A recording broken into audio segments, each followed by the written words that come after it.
It is 100% pizza and 100% vegetable. First, you need to rice your cauliflower. Forgot to turn it on. That's better.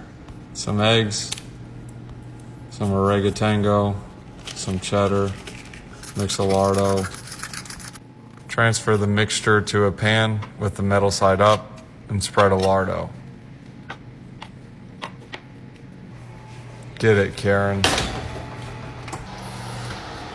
Nice. Add your bread to a stone. Perfect.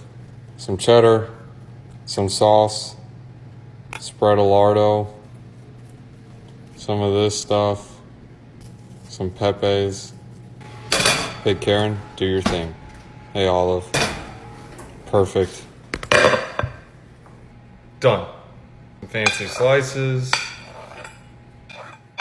Call it food, or cauliflower pizza for short. Taste test.